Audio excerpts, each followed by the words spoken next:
Hello, my name is Mark Douglas, and I'm the author of The Disciplined Trader and Trading in the Zone. I've been a trading coach since 1982, and over the years, I've worked with some of the industry's biggest hedge fund and money managers, as well as some of the exchange's largest floor traders. I know that all of you want to experience consistent results from your trading. In other words, you want to be able to generate an income you can rely on. However, one of the major obstacles in trying to accomplish this objective is in the area of trade execution. To produce a consistent income, a trader has to be able to execute their trades without making any errors or mistakes. In other words, trading without hesitation, reservation, or internal conflict.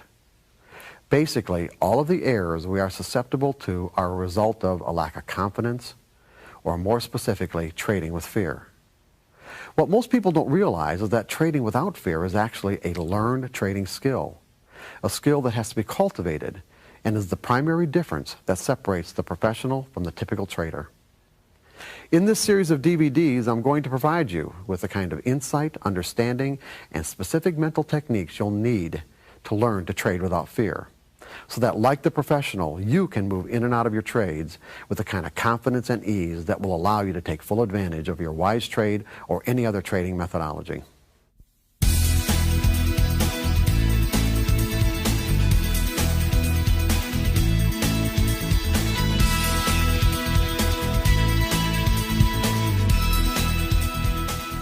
Hey, hello. Yeah, good morning. And also, too, how many people came from the West Coast or in the West Coast time zone? Yeah, it's like the Wise Trade people picked me up at 6:30 in the morning, which was 4:30 in the morning for me. So when I say that, when I say this, we're here for you, and to ignore the cameras, ignore the environment, I really mean that. But at the same time, I want you guys to help me a little bit, okay? It might take me a little bit, to get going, because I'm not used to doing presentations at 6:30 in the morning my time or 7 o'clock in the morning my time. But anyway, what we're going to do is we're going to go through the process of learning how to think like a professional trader. Why would we want to learn how to think like a professional? Anybody got any ideas? What's that? Make some money. Make some money. But you don't have to think like a professional to make money, do you? What does it even imply? What does it imply to think like a professional trader? I mean, let me ask you this. How many you guys have, I don't know what your trading experience has been in terms of the number of years you've been at it, or kind of give me an idea of the demographics here of the audience. I mean, how many people have been trading for more than 2 or 3 years? Most everybody? Then less than 2 years? Kind of new people? Oh, okay. So we've got about half and half. What would it mean to you guys to say, well, let's think like a professional trader? Then you're not thinking like an amateur. What's that? Not thinking like an amateur. Okay, that's good. But what are the implications of the difference between a professional and an amateur? Right, consistency. Consistency. There you go. You see, you're at my Houston workshop, right? Yeah, consistency. Exactly. In other words, what that would imply is that if I'm a professional trader, in other words, if I've aspired to be a professional, one of the implications would be that I can make consistent money, because if I'm trading in the mode of a professional, I could be a hedge fund manager, a professional hedger working for trading companies, or just having a full-time job as a trader where my income, my sole income, is derived as a trader. And to be in that kind of a position, or to be in a position where other people are going to give you their money or give you their assets to be able to, make money for them, it would certainly imply that you can make consistent money. That there's a way for you to, let's say, create an equity curve that looks, something like this. Isn't that right? Are you going to give your money to somebody with an equity curve that looks like that? I'm not saying that people don't do it, and I'm not saying that it doesn't happen. But I'm saying that if I've aspired to be a professional trader, It means that I must have learned something that's different than the people who can't do this. There must be something about the way that I approach trading that allows me to do that. And believe me, there is. There's a lot. What's that? Cool. Yeah, cool. Basically, and I don't know how many people in the room have either read Trading in the Zone or The Disciplined Trader? We've got a few people. So probably there's actually most of the people in the group aren't familiar, maybe even with me or my background at all. True or not? Yes or no? See, no, right? Oh, okay. So I'm going to just give you a little bit, and I'll give you more later on. But I started trading back in 1978, and the first trade that I made, the first trade I made was in potato futures at the Chicago Mercantile Exchange, which they don't even trade potato futures anymore. Why pick potato futures? I have no idea. I think that's probably what my broker said I should be trading. Maybe he said that there was an opportunity in potato futures, but anyway, I made money. And of course, just like most people who make money, their first trade or their second trade, it's about as easy as one could imagine, and therefore you think to yourself, oh my God, why didn't I learn about this a long time ago? That sounds kind of familiar, right? In terms of a thought process. And I went from trading potatoes to trading gold to trading silver. And I'd say my trading experience back then was probably typical even to what it is today with most people, although you have to keep in mind that the technology that we had back then wasn't anything like what you have available to you right now today. It still boggles my mind when I think about the way we had to trade 25 years ago, or almost 30 years ago, compared to what's available right now. I mean, I've always been attracted more to trading commodities than stocks. As a matter of fact, I've never even traded stocks. I've always traded commodities and options. And I've never really had the desire to trade on the floor of the exchange. Although I lived in Chicago for 20 years, it never really appealed to me. I don't know how many people are familiar with the floor or the trading pits, but I just thought it was an extremely harsh environment, and not something that just, like I said, it appealed to me. But the kind of trading platforms that you guys have available to you today really, truly approximate what it would be like to have a seat at the Chicago Board of Trade or Chicago Mercantile Exchange and to trade at that level. You have instantaneous execution. And it's like you can change your mind and not feel humiliated or like, there's something wrong with you. You can put it in order. You can cancel it. Back, before the advent of electronic trading platforms, we used to have to call a broker. Now, you think about the time you made a decision to put on a trade. You think about the time that it takes, one, to dial the phone, for someone to pick the phone up, how many times it has to ring, and then he gets on the other end of the line. You got your broker, and then you give your broker your order, and then you've got to deal with the fact that, does your broker really approve of your order? In other words, what I mean by approve is that, well, see, I want to buy 3 gold contracts, and say, well, some of my biggest customers, they just went short gold. Now what are you going to do with that information, okay?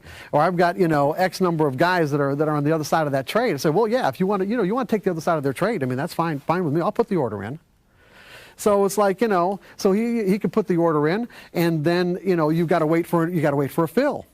I can't tell you how many times that I put orders in the market where they were limit orders because they didn't want to do a market order because I didn't want to get the slippage of a market order. So you do a limit order, and on a limit order, the market has to trade. To be guaranteed to fill, the market has to trade through your price, does it not? How many times has the market traded to your price, okay, just right to your price on a buy order and reversed, and you didn't get filled? That's very possible. The problem when you're doing it with a broker over the phone is that order goes into the pit. It goes to an executing broker in the pit itself. So you've got a runner, and the order got to go back to the runner, back to the phone bank, back to the broker, and the broker calls you with a fill. You're talking several minutes. Now, what if you're in a situation in a fast market where the market actually hit your price? You may have gotten filled, but you really don't know. You don't want to put a stop in the market because you don't even know if you're in or not.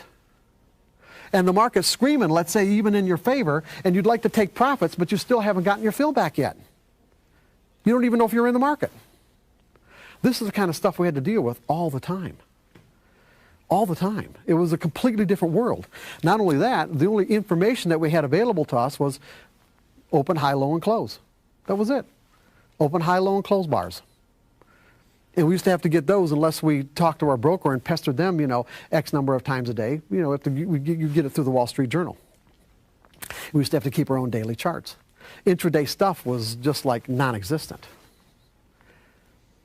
So anyway, I started trading like that. I went through, I don't even remember what my first trading account was. I think it was around $20,000. I lost all of that, and then, saved up some money and opened up another one for around 15, lost all of that, and then went to another broker, and I'm thinking this guy doesn't know what he's doing, and I'll find somebody who does. And then this is what really, this is probably the reason I'm even standing here today, was this particular trade, because this particular trade,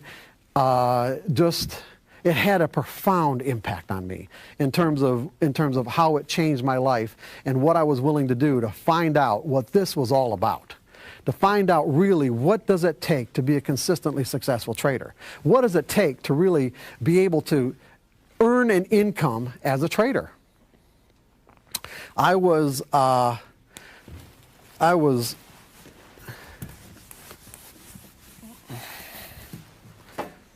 long silver. This would have been back in right around 1980 or 1981, or 1980, I think. I was long silver at around $9.75 an ounce, and there's two 5,000-ounce contracts at the COMEX. In other words, I was long 10,000 ounces of silver at $9.75 an ounce. And right after I got into the market dropped about 20 cents on me to about $9.55. So I was down $2,000. And my broker said, well, okay, here's what we're going to do. Instead of getting out, we'll put you into a spread. And so what we'll do is you're long 10,000 ounces of silver in New York. We'll go short 10,000 ounces of silver in Chicago, because you could trade Chicago silver at the Chicago Board of Trade. Everybody with me on this? Just want to make sure that you guys are all with, even though I know many of you are stock traders, the concept is the same, okay? So I'm long 10,000 at $9.75. He puts me short 10,000 at $9.55 in Chicago. So I've got this spread going on. And then he said, well, when the market goes back in your favor, we'll just take the short leg of the spread off. Now, keep in mind, back then, you guys are. What do you typically pay for commissions, even in commodities, or even I don't know what you pay for stocks, but typically the average commission is about $4 to $5 a round turn, right? That's what you'd expect to pay. No, what are you paying? Less? No, more. More? Round turn? Wow, really? I got the lowest. Well, you're in the Dow. You're in the Dow Mini. What are you paying for the Dow Mini? 11. 11. Oh, that's as low as I could. It started at like 30. Oh, okay. Well, anyway, then 11. Paying 89 back in the day. Oh, okay. Well, back then, back in the 80s, we were. How much do you think we were paying back then? Come on, give me a guess. Come on, guess. What? Yeah, 125. How's 125 a round turn? Yeah. Per contract. Yeah. So in other words, for me to put this trade on cost me $250. Okay. When he put this one on right here, it cost me another $250. And then he said, of course, that when the market goes back into my favor, he'll take the short leg of the spread off, and I should be all right. So that's exactly what the market did. The market went back up to right around the 975 area. He took the short leg of the spread off, and then the market immediately dropped back down another 20 cents and put the short leg of the spread back on again. So that's another $250, okay?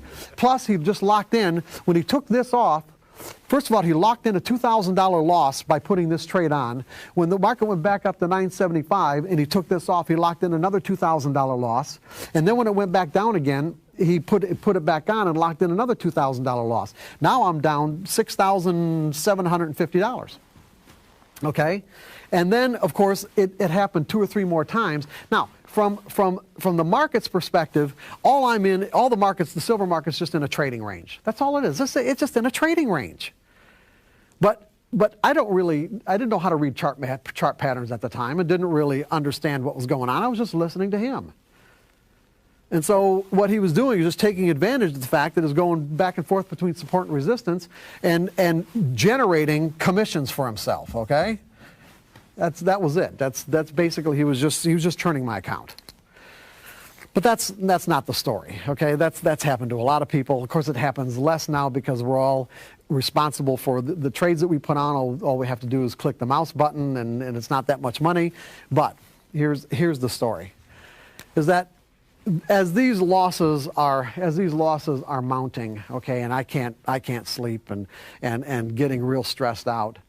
You know, I wake up one morning and I thought, you know what, this is it. I just can't take this anymore. I just can't take it.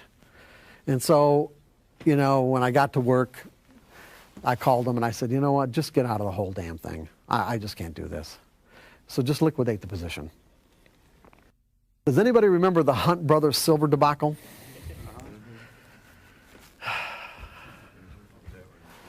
Oh, it didn't. Does anybody, if I say the word limit up, does anybody understand what I mean by that? Okay, the exchanges will impose artificial price limits of how much a commodity, or even a stock for that matter, can fluctuate in any given day before they stop trading. So we don't have these kinds of moves too much anymore. But back in the 80s, limit moves were really quite common. They really were. In other words, what would happen is this: is that if the market went up, let's say, I think in silver it was 50 cents. I don't remember exactly what it was, but if the market went up by 50 cents, they would actually stop trading. Meaning, if the market was bid up to, let's say, in this case, $10.25, trading would stop. In essence, what this means is that at 10.25. There were no people, there wasn't anybody in the world, this is important for later on. There wasn't one person in the world who was willing to sell silver at 10.25 if it was a limit move. Not one person. And so what happens is that the price will go up seeking to find who will actually sell. So what the exchanges didn't want is there to be this huge fluctuation all in one day. There might have been sellers at 10.26, or there might have been sellers at $11, but you don't know that because the exchange says we're going to stop trading at 10.25. You guys with me on this? Okay? So what happened is that I don't think it happened more than maybe half an hour, 45 minutes after I got out. The market was trading right around $9.75 an ounce, where silver went limit up. And went limit up, was 30 days in a row to $49 an ounce. To $49 an ounce. I was looking now. Think about this. Okay, now think about being in this kind of a winning trade. Now, when we're in a winning trade, the market almost never goes straight up, and it never goes straight down. There are rare occasions, of course, like in this case, when it does. So that when we're in a winning trade, we have to constantly be making decisions about where we're going to take profits, and how much heat we can take with the market coming back against our position to say, well, is this a time to take profits? Or am I going to let it come back a little bit further? Am I going to come back a little bit further against me? Because, well, is this normal retracement, or is this more significant, okay? Is this a little bit of a profit-taking retracement? Is it more significant? Should I get out now? Do we have more left? Are we going to make new highs? You got to be making all these kinds of decisions. And it's very difficult, as we all know, right? See, in this case, I didn't have to be making any decisions because the market went limit up 30 days in a row. Boom, boom. It was like, go ahead. Were you out, or were you still? I was out. I just got out like a half an hour before it happened. So you were just going, oh my God. Oh, yeah. See, the problem is I couldn't even get back in because there wasn't anybody willing to take the other side of the buy orders. On a limit move, you can't get back in. So I sat back and watched in complete agony. I mean intense agony. Did you throw up? I didn't throw up, but you know, it's like maybe I almost did. I don't know. Go ahead. Why didn't you get out? You said you had 5 contracts? No, 2. Two. Just Why 2. don't you just take one off the table, let the other one run for another day? First of all, Jerry, you're assuming that I knew that this was going to happen. No, I'm assuming that getting out all at once takes you out of the play completely. Jerry, have you ever been in a situation where you really lost a ton of money and you just can't deal with it anymore? Yeah. Well, that's where I I've was been in at. a situation where I've been down a lot of money. Okay. I didn't lose because that's on paper. No, well, commodities, no. With stocks, you're right. With stocks, it's technically on paper. When you're in commodities, the money's out of your account. It's gone. It's gone at the end of the day. Okay, it's not. This is not paper money. This is real money. Are you with me on this? Yeah, I'm understanding you. Okay, so I wasn't looking at like I said, paper losses. The money was out of my account, so I'd had enough. I couldn't take it anymore. So when you think about it in that context, when you just made up your mind that I just can't deal with this anymore, it doesn't even occur to you to get out in stages. Why would I get out in stages when I've already gone through a week and a half of this back and forth, and and it's virtually wiped out my account? Because by then I probably would have had to put more money, even for me to take just one contract off and leave one on, I probably would have had to put more money in the account. And there's not any point in doing that. Are you with me on this? I don't trade commodities. I trade other things, But the concept's the same. except it doesn't come out of my. It's, as you said, it's a paper trade. Yeah, you already own. You own stock. You own an asset. I own. And if you want to hold on to that asset until it goes down to zero, that's fine. Okay, your money is not flowing. In a sense, money's flowing out of your account, but not in the same way it is with a commodity. No, okay, I have to pay that money right now. You're just losing the value of an asset. I actually have to pay that money, and it comes out every single day. Go ahead. Go ahead and hand the microphone back to that gentleman. Another thing that can be of interest here is, at least from the way I gathered you was talking a while ago, you really weren't controlling this. Your broker was doing this. Correct. So even if you had wanted to get out in stages, your broker was doing it, saying, hey, here's what I'm doing to you in this case. Yeah, pretty much. Yeah, it's like I wasn't really in control of the situation because I didn't know what I was doing. All I know is that I was within, let's say, a half an hour, 45 minutes of a monster trade. A monster trade. Yeah, I got it. And like I said, I sat back and watched in agony as the market went up to $49 an ounce. I'm thinking to myself, I was like that close to $400,000 on just 2 contracts. $400,000. And so, like I said, when I first started telling you this really had a profound impact on me. It really did. And I thought to myself, and at the time, I was managing a commercial casualty insurance agency in the suburbs of Detroit. Not really, I thought that's what I wanted to do. I didn't really know what I wanted to do, but, I aspired to management. I was very successful. And, at the time, even back then in the late 70s, early 80s, was making a 6-figure income, and I was only in my early 30s. So, I really had a lot of things going for me. But, after this experience, I thought to myself, I got to figure out what's going on here. And I certainly wasn't going to be able to do it in Michigan. So I thought, you know what? I'm going to Chicago. And that's what I did. I went to Chicago. I just thought, if I'm going to get into the business, who am I going to get into the business with? Well, back then there was Merrill Lynch, there's Dean Witter, Smith Barney, and I thought, who are you going to pick? You pick Merrill Lynch, right? Okay, so I went over to the Chicago Board of Trade. They have an office right there, and right on the second floor of the Chicago Board of Trade. And they just so happened they had 3 openings for trainee brokers, and they had over 1,000 people applying for it. So how am I gonna be one of those 3 people? I thought, well, you know what? I went back home. I went to one of the bigger Merrill Lynch offices in the Detroit area, and I went through the whole employment process to familiarize myself with what it is that they required to get a job. And this is what I think got me that job at the Board of Trade. is that they had an aptitude test, and there's a multi-page application, but on the back of the application they had a square like this, you know, and they wanted spontaneously, while you're in the, you know, while you're filling this application out, spontaneously what they wanted you to do was to write like a little mini essay about some philosophical question. Before I went to the Board of Trade and actually filled out that application, I spent 2 weeks agonizing over every word, just to make sure every word of that 2 or 3 paragraphs that I wrote down was completely perfect. So that when I took the app, I wrote down exactly what I'd worked on. And I can imagine why they hired me, because if he thought that I wrote that spontaneously in the moment, thought, hey, this guy, we got to have this guy here. We got to have this guy. Okay, so I did. I got the job.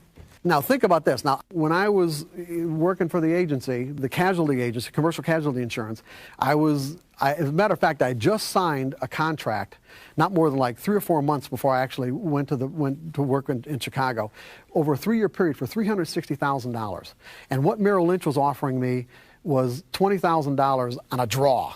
Okay, in other words, it was a, you know, they're going to give me $20,000, but it's a draw. I mean, I got to pay it back based on commissions. Now, if you can imagine, there wasn't one person in my life, not one person, who thought that I wasn't absolutely stark raving out of my mind to give that up, to go to Chicago to do this. So, you know, it wasn't like I had a lot of support. You know, and it wasn't like I wasn't catching a lot of grief from everybody that I knew about what it was that I was doing. So you can imagine my horror, is a good word for it. I mean, because when I got to Chicago, I'm thinking, why am I even doing this? I'm doing this because I'm going to Chicago because that's where the traders are. That's where the people are who know what they're doing. Correct? And then to get there to find out that that is not the case. That is not the case at all. That there were 40, almost 50 brokers in the office, and none of them knew how to trade. Not only did they not know how to trade, I mean, Merrill Lynch made absolutely no bones about the fact that we were not traders. They spent no money, no time, and completely discouraged us from even learning how to trade. We were salesmen. We were taught how to talk about trading. We were taught how to talk about investments. We were taught how to, you know, it's called dialing for dollars, to get on the phone and get people to open up accounts. And even though this was unspoken, I'd say the underlying philosophy behind the business was, especially in the commodities business, I'm not talking about the equities. I'm not saying that on the equity side of the business that it wasn't more reputable. But this was about as irreputable as it could be. Because the underlying philosophy that we operated from was, all commodity traders are terminal, meaning like they have a terminal illness. It's only a matter of time before they want to say, all commodity traders are terminal, and it is our job as a broker to make them as comfortable as possible until they expire. In other words, to extract as much money out of their account as you could until they're gone. And even to this day, it just blows me away to think that when I went to a 30-day training class in Manhattan, and there were brokers from all over the world, probably about 80 or 90 of us, and the guy and the person that was the head of Merrill Lynch Commodities at the time, his name was John Conheeney, and when he came in to address our class, and to this day I don't know why he did this, but he said hi, and he started out with these words: the average Merrill Lynch customer loses all their money in 6 months. And that was the truth. Commodities, not equities, commodities. And that was the truth. That was about what it was. It took about 6 months for people to lose their account, and you just, like I said, you just go to the next one. So here I left this 6-figure income to go to Chicago to learn about this business and this industry, and here I'm in a situation, and it's like, it was, like I said, it was appalling, absolutely appalling. So I thought, well, okay, I'll make friends with people on the floor. They must know what they're doing. The floor traders know what they're doing. Well, I found out that wasn't necessarily the case either. Now, it doesn't mean that the floor traders didn't know how to make money. But and this is, I'm not going to get into this because we don't have time. But even though what you do is called trading, and what they do they call trading, the way and the mindset that you have to make money couldn't be further apart, even though they're both called trading. The typical local, when I mean the person who traded for their own account in the pit or on the floor of the exchange, the way they made money, almost they weren't trying to make direction related decisions. In other words, it wasn't the kind of trading where they would find themselves in winning trades that were going in their favor, but that's not the reason why they put the trade on. And like I said, I'm not going to get into the specifics or dynamics of it because it'd take me too long to explain, and it just isn't necessary for right now. All I'm saying is that it's a completely, as a matter of fact, before I left Chicago and moved to Arizona, the Chicago Mercantile Exchange asked me, and I worked on it for a while, for about 6 months before I left, asked me to put together a program to help floor traders make the transition from the floor to screen-based trading, because it's a huge psychological leap. It really is. It's a huge transition that has to be made. So what I'm saying is that not knowing that before I got to Chicago, it was like here I'm in a situation where I really didn't know anybody who really knew how to trade, or at least knew how to trade in the sense of creating that consistency that we're looking for. It doesn't mean that people couldn't make money. People were making money all the time. It's just that, what's the point of making money if you're susceptible to giving it all back? In other words, if this is your equity curve, and then all of a sudden you're experiencing these huge losses and huge drawdowns, not only is this certainly damaging financially, but it's also damaging emotionally. And it can be very difficult to recover from. These are what I call the boom and busters. Okay, you basically had traders that fall into three categories as far as equity curve is concerned. You've got your consistent winners, the people who have the traders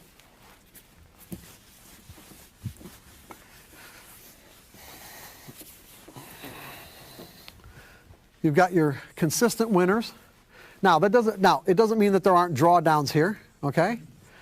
But what do you think these drawdowns would be a reflection of for the consistent winners? Consistent winners take losing trades all the time. But their drawdowns are a reflection of what? Anybody got any ideas? Good money management skills. Yeah, money management skills. Capital preservation. Okay, these are two good answers, but not the answer I'm looking for. Their drawdowns are simply a reflection of the normal losses that any trading methodology will incur. There is such a thing as normal losses. You don't have to write this down because we're just starting to scratch the surface. We are going to go into this in far more detail later on. So, I mean, if you guys want to write it down, that's fine, but it really isn't necessary. Okay? Normal losses that any trading methodology will incur. Then you've got people who learn something about how to trade, who acquire a good methodology where it is possible, based on that methodology, to experience a consistent income, but your equity curve might look more like this.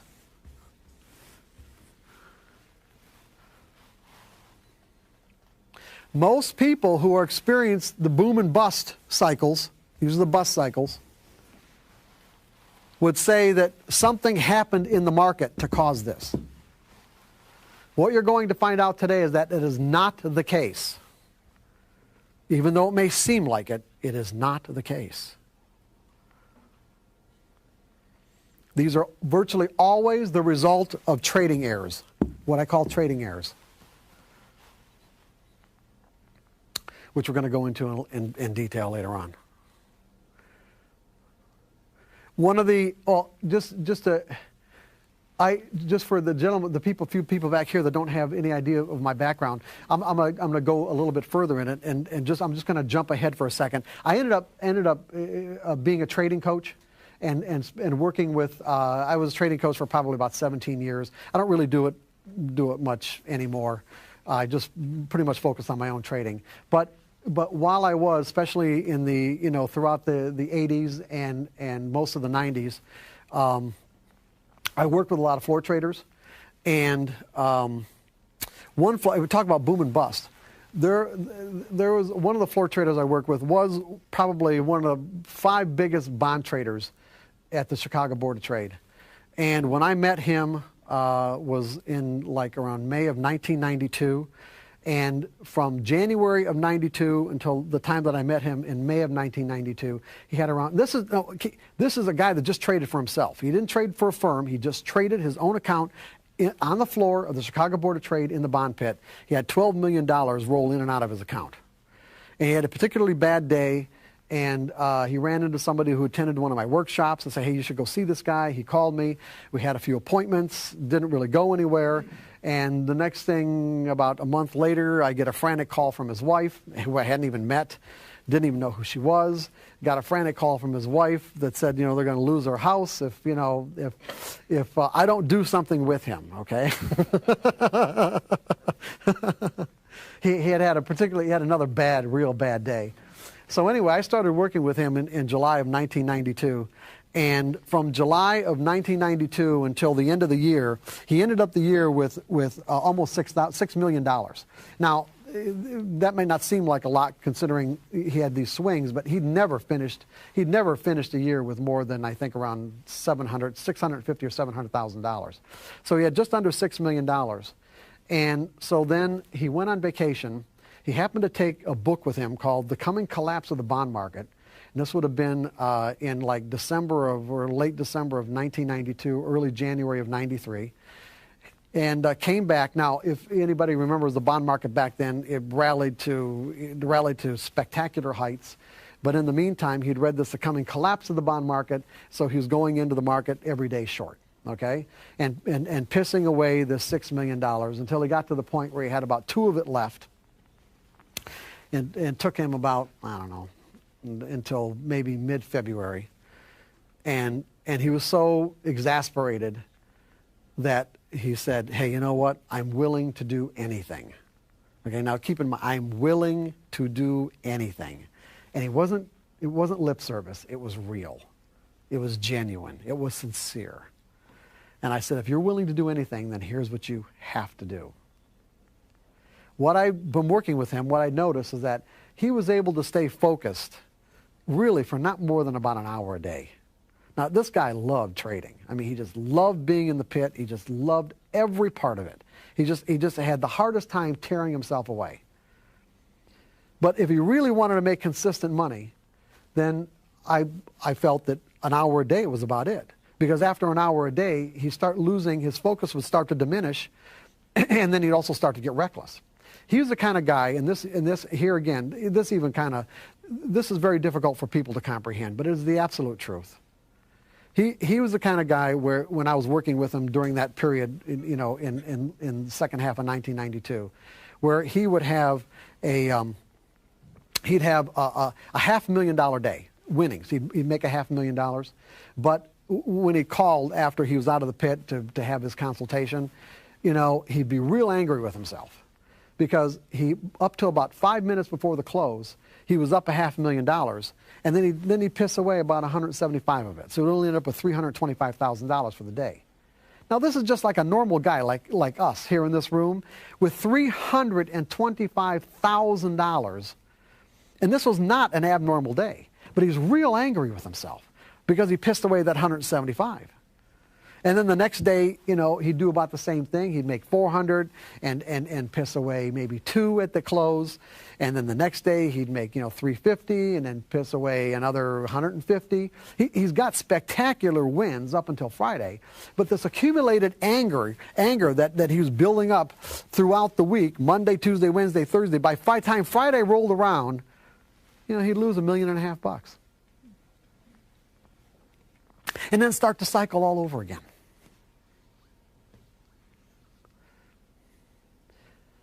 So now it's like I'm saying, you know what? Especially as a floor trader, As a floor trader, you really have to be focused. When you're trading at the level that he traded at, where you're trading hundreds of sometimes thousands of contracts, if anybody knows anything about the bond market, we know that one incremental price change in a bond contract is $31.25, okay? You guys with me on this? So this would be a tick. So in other words, if the bonds went one tick up and you're long one contract, you'd make $31.25. If it went down one tick and you were long one contract, you just lost $31.25. He would trade 1,000 contracts at a time. That means one incremental tick price change was $31,000. $31,250. Now, if anybody's ever watched the bonds move, you know that it can move 5, 10, 15 ticks like that.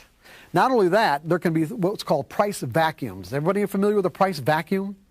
You know what I mean by price vacuum? It means that if the bonds are at let's say 106, 106.10. You guys are probably not familiar with bond prices. 106.10. That was the last posted price. That something can happen, and you're long. Something can happen where there are no more offers, and the next posted price is 106 even. That means the market went down 10 ticks without there being any trades between 10 and even. No trades at all. Which means if you're long, you just lost in that instant $31,000.25 on 1,000 contracts. This is quite common. So you really have to be focused.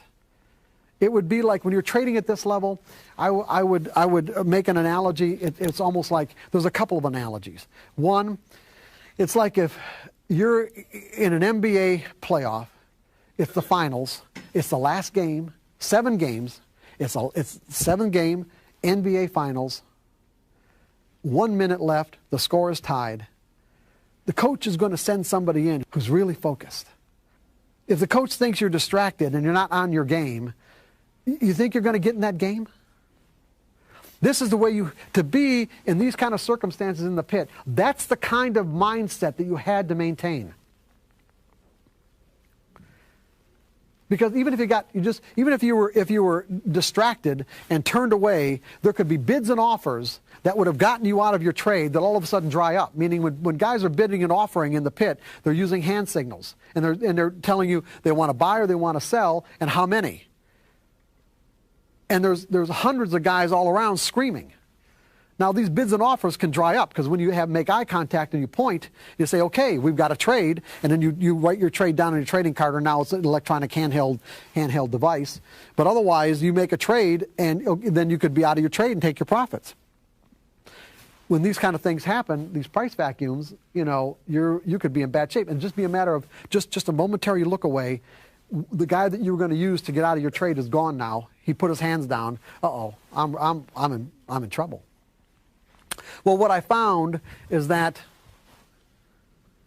he could maintain an ideal mindset for about an hour a day. And so that's what I said. If you're really sincere, if you really want to do anything, you can only trade an hour a day. And he agreed to it. And he said, what hour a day? I said, it really won't matter. And it really didn't. He was convinced initially that what hour he went in would make a big difference. It really didn't make any difference at all. He was so good. As a matter of fact, there were other bond traders that I work with that said that watching him trade would have been the equivalent of like watching Michael Jordan play basketball. He was that good. And so he did. He went in just 1 hour a day. And because he knew that he only had that 1 hour, he was really focused, and he was averaging $175,000 for that one day, or for that on an average for that 1 hour per day. Okay, but that would be an example. He would be an example of an extreme boom and buster. Everybody kind of have that concept down in their brain about boom and busters, okay? And then what you have is the consistent losers. People whose equity curve looks like that.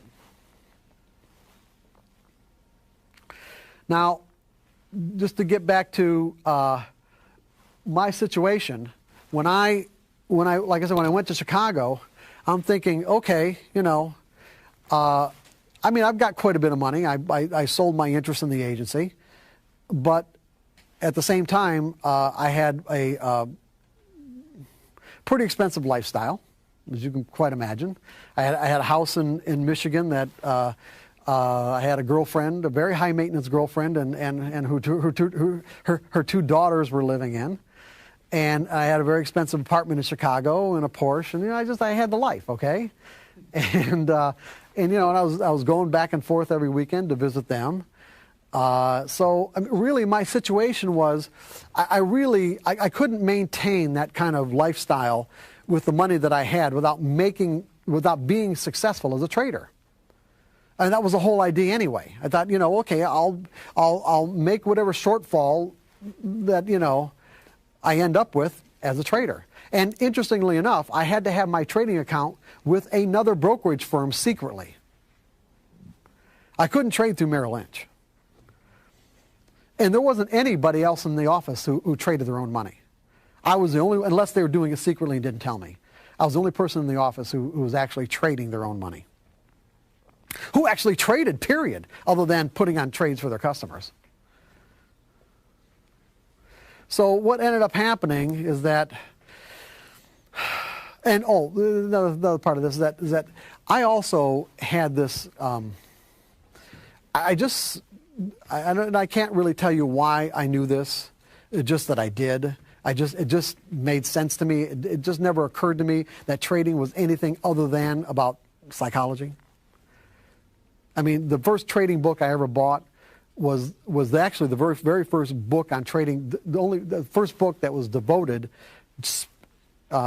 specifically to trading psychology, which was Jake Bernstein's Investor's Quotient, that came out in 1980. And there weren't that many trading books even available back then. And that was the first trading book that I didn't buy a book on technical analysis, I bought a book on trading psychology. So I was not only immersed in the concepts of trading psychology virtually right from the very beginning, I was also keeping very extensive journals of my thinking process, what was going on, what I was observing from other brokers in the Merrill Lynch office, as well as what I was observing from interacting with my customers. And I noticed we were all kind of conforming to the same patterns, the same problems. But just say that because I did have this kind of foundation, to understand that it was basically psychological in nature. Because one of the things we're going to talk about, when I get into the skills section of the presentation, is that when you look at trading skills, it's like, well, what kind of skills are we talking about? If we're talking about thinking like a professional, we're implying that the skills are all mental in nature, and they are. Because when you really get right down to it and you really start to think about it, what physical skills are necessary to trade?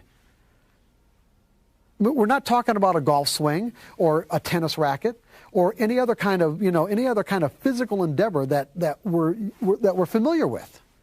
What kind of skills what does it take physically to put on a trade? A mouse click. A mouse click, that's it. Your ability to move the mouse and click it on the buy or sell button. It's that simple. And as a result of it being that simple, it's easy to think that, oh my God, trading is so easy. It isn't. As you well probably know, whether you've been at it a long time or even a little bit of time. There are some very sophisticated psychological skills that you have to acquire to get this kind of an equity curve. And virtually all these skills are founded in learning how to trade without fear. That's basically what this whole workshop's about, is learning how to trade without fear. Because that's what's going to screw you up on virtually everything. Everything that you can do wrong as a trader is going to be the result of what you're afraid of. And the effects that fear has on your perception of market information.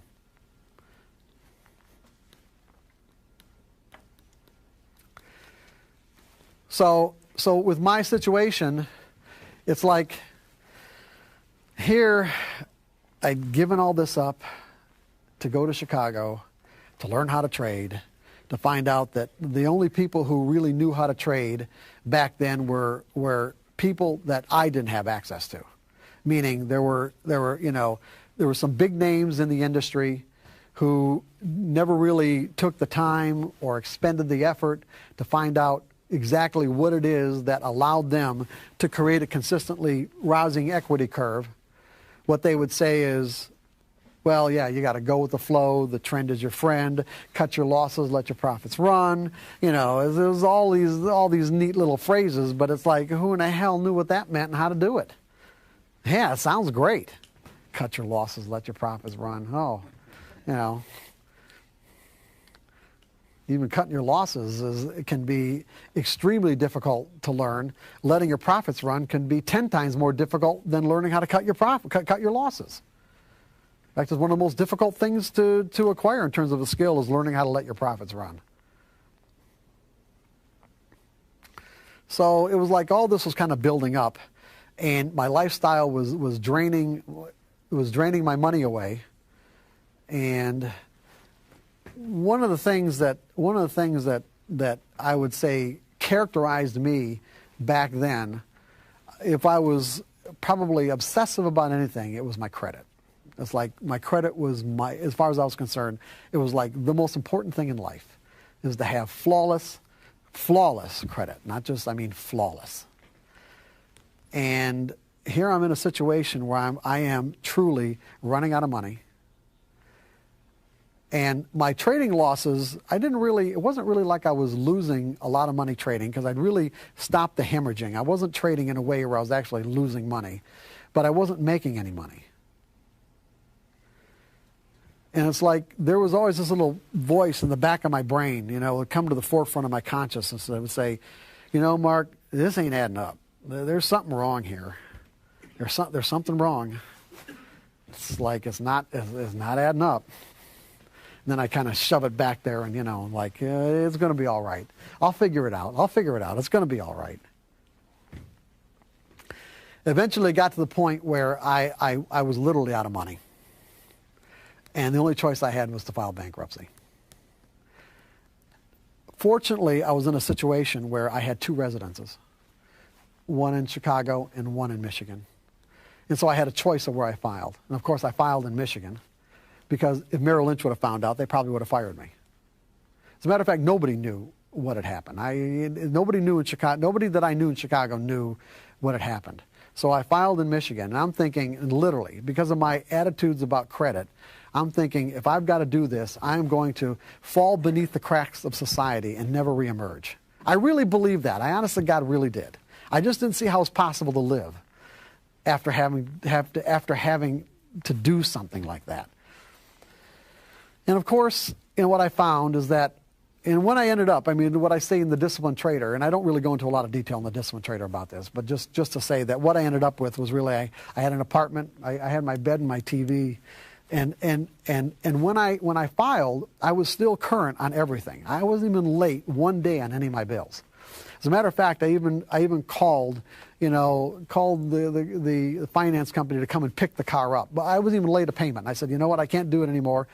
You're probably going to want it back anyway. So, it was like, come and pick it up. And of course they did. And you guys, there's a funny story about that. I never told anybody this, but you guys want to hear a funny story about that? When the guy came to pick it up. And so I'm thinking, because we're in front of the apartment building, and I'm thinking, well, if he's going to pick this up, then I ought to get some sort of receipt that it was in perfect condition. Because I don't know what the hell he's going to do to it on I don't know. So it's like, and the guy wouldn't give me a receipt saying that. And so I wouldn't give him the keys. And so, so he called his boss, and I heard his boss on the other end of the line screaming at him, "You do whatever he wants to get those keys." So like, and he said something else I'm not going to say for this particular presentation. But yeah, it was like, they just someone's willing to give you the car, but they don't even have to go repossess it. It's like, hey, give them the receipt. But in any case, what I realized, I mean, now you think about this, it's like when you define yourself based on your possessions. You know, just like anybody that loses anything, you've got an internal representation and you've got an external representation. And now there was a discrepancy between what was outside of me and what was inside of me in terms of the way that I define myself. And, so that has to be reconciled. And what I realized, and it didn't even really take that long. I don't remember how long it took, but it was like, one, I still had my job at Merrill Lynch. And so as a result, I mean, it's like I'm starting thinking, okay, well, things are going to be all right. I was in my worst fear. I mean, that was my worst fear. I mean, when the fear would creep up into the forefront of my mind, I was like, that was my worst fear. Now I'm in it. And I'm realizing that, I think I'm going to be all right. I'm healthy. I can still think. I'm going to be all right. And when I came to this realization that I'm going to be all right, this is when things change for me as a trader. And this is the interesting part about my situation that most people don't have the benefit of experiencing. There are two things. One, I had this foundation of knowing that it was all psychological anyway. So I had all these things that I'd been working on up to that point. And two, when you tap out as a trader, I mean, when you really tap out, you don't get to trade anymore because you don't have any money, right? But I was in a situation where I still got to trade. Even though I was working with other people's money, I still got to trade every day. And so as a result of experiencing my worst fears, coming to the realization that I'm going to be all right, and then at the same time being in a position where I'm able to interact with the market, it was like, because I didn't have anything more to lose, I didn't. It was like this, the market completely changed for me. It was like I had these blinders on that all of a sudden just came off because the market was different, because I wasn't afraid anymore. I was seeing the same patterns over and over and over again beforehand, but I was seeing the same patterns differently. I was seeing the same patterns from a, let's say, relatively carefree state of mind. And that relatively carefree state of mind allowed me to, like, say, flow in and out of my trades with an ease and effortlessness that I would not have been able to imagine beforehand.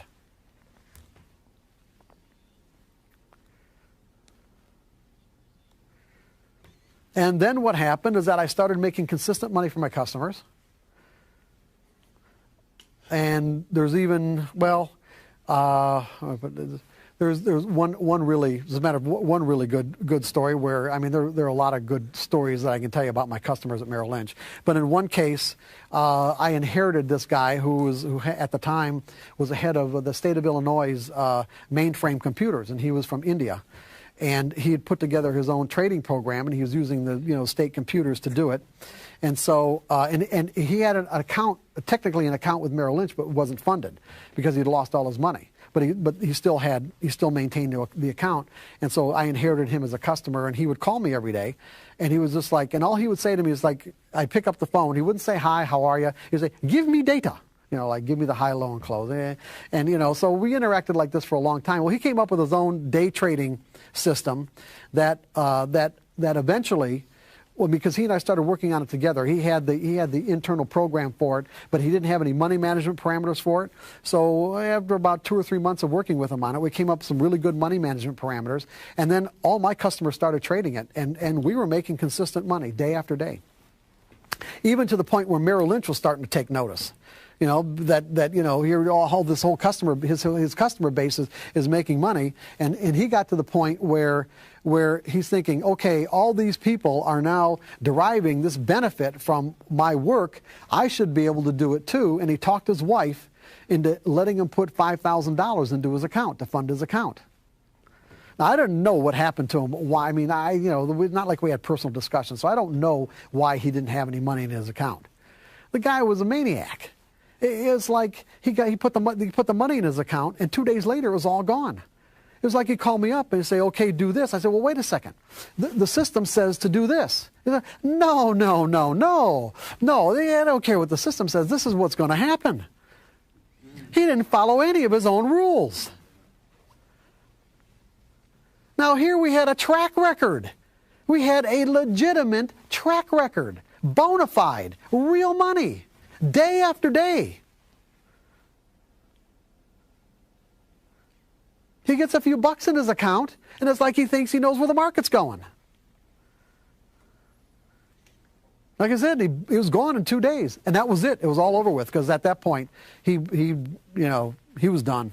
I didn't get the system because it was in his computer, mainframe computer at the state of Illinois, and had no more contact with him. And shortly after that, ended up getting fired from Merrill Lynch anyway, because there was like one of these management consultants that came in from New York, and she was going around the office talking to all the different brokers because of whatever it was that they were trying to find out. And she got to me, and by that time I was already writing The Disciplined Trader. And I just I started very exciting to say, oh yeah, this is what I found out, and this is what I've learned. And her eyes lit up saying, this is exactly what we're looking for. And she was we talked for probably about an hour and a half, and she was all excited. And then she said, I got to go tell, well, I'm not going to say his name, the office manager, okay? And she walked away from me, walked over to the office manager. 10 minutes later, he came over and said, pack up your stuff and get out. Right then and there on the spot. Pack up your stuff and get out.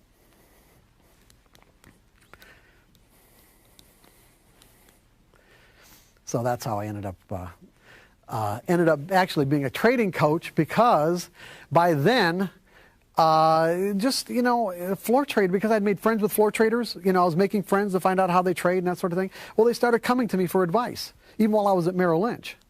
And because it's a pretty small community, the word gets around, especially when people are really genuinely helped with the kind of advice that you're giving them. And I'd helped several floor traders turn their trading around.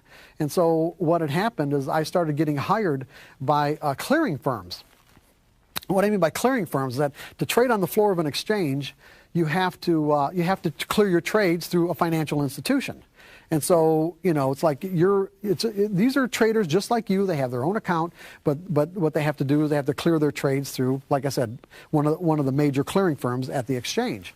Well, what would happen is this, that it isn't like this now, but back in the early 80s, or the mid 80s, clearing firms were in some ways like almost like family operations, where the people who owned the clearing firms, they knew all the floor traders, they were friends with them, they partied together, Christmases and holidays and that sort of thing. And so if one of the floor traders would go debit, you know what I mean by go debit? In other words, you have to have a positive balance in your account. Well, the problem with floor trading is that not today, but back then, when you traded on the floor, you had to record your trades on a trading card. So in other words, if you and I are entering into a trade where I'm going long and you're going short, what I would do is that we would take our badge, like the acronym of our badge, and our clearinghouse number, record it on this card, and how many contracts we traded. Let's say you're short 10 and I'm long 10, and the price that we traded them at. Well, those cards didn't have to be turned in until the end of the day.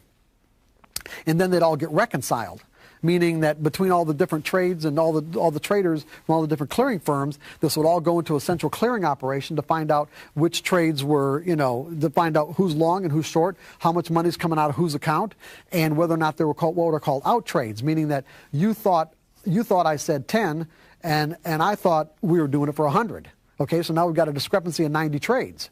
These were called out trades that had to be reconciled before the open of the next day, which is a whole nother world. We're not going to get into it. But all I'm saying is that it would not be unusual for guys to overtrade during the day, and the clearing firm wouldn't even find out about it until the end of the day. For an example, one of the guys I worked with at Merrill Lynch, eventually he was a mathematics professor. He's a really nice guy. Should not have been a trader at all. Had absolutely, anyway, with P's at the Chicago Mercantile Exchange, and he was a one-lot trader, meaning, just traded one contract, one in and out, one contract, and eventually the forces inside of him were building up where he's frustrated with the fact that he can't make a living at it. He's just eking it out, where one day he snapped, and this one-lot trader almost took down the clearing firm. In other words, he's got like several thousand S&Ps on, several thousand contracts where other guys are into those trades and the market's going against them. So he almost took down a clearing firm just by himself. So what would happen is that because guys would go debit, meaning they end up in the day lost, maybe they're down $25,000 or $50,000 or $100,000. The guy that owns the clearing firm doesn't want to say, hey, you can't trade until you pay this off. They'd want to let him to go back into the pit to work it down. Well, after, you got 4 or 5 of these troublesome or 15 of these troublesome traders that are constantly running debits, you start to get a little worried. And so what they did is they hired me to work with these guys.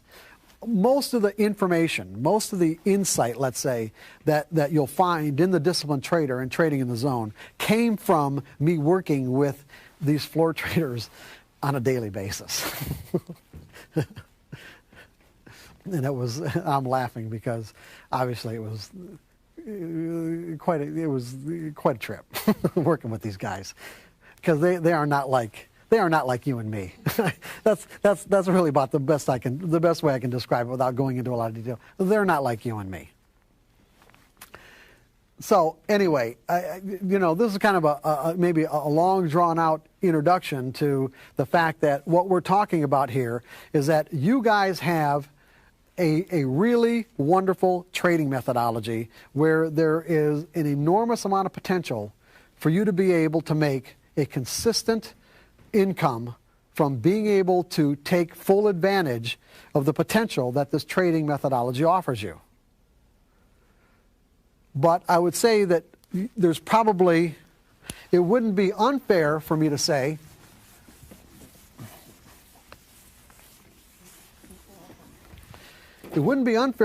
that there's probably what I'm going to call the profit gap. The gap between the potential and your bottom line results. This is the potential, and this is your bottom line results. Most people think that when they realize that this gap exists, that somehow learning more about the markets is what's going to fill it. And what you're here today to learn is that is categorically not the case. You have to learn more about yourself and how you interact with your trading platform and the market to be able to fill this gap. There are psychological skills involved. And when I talk about psychological skills, do anybody think of an example of a psychological skill? This is difficult. I don't think, I'm not saying that you should have the answer, but can you think of an analogy in maybe in other parts of the way we express ourselves that you can think of what would be an example of a psychological skill? Anger management. Anger management? Okay, good. Anybody else? Okay. What about a situation, and anybody watch Wimbledon here lately? It was on? I'm not a big tennis fan, but I just happened to be watching it. And because I knew that I was doing this workshop here, this is something that really sticks in my mind. What's the difference between let's say, here, this is even a better example. What's the difference between a pro basketball player who can stand at the free throw line and hit 20 in a row, even 30 in a row, where the thing about the variables are fixed. The line and the basket and the distances, they're all fixed. And they've got the motor skills to be able to hit, like I said, 10, 15, 20 in a row, but they get into a situation where there's 1 second left and the score is tied and this basket is going to win the game, and he chokes. That's a cycle. The guy that doesn't choke has a psychological skill that the other one doesn't. Trading without fear is a psychological skill. It is a skill that the professionals have acquired, and they have evolved beyond the typical mindset or the kind of mindset that the typical trader operates out of. So when we're talking about trading or thinking like a pro, that's exactly what I'm saying.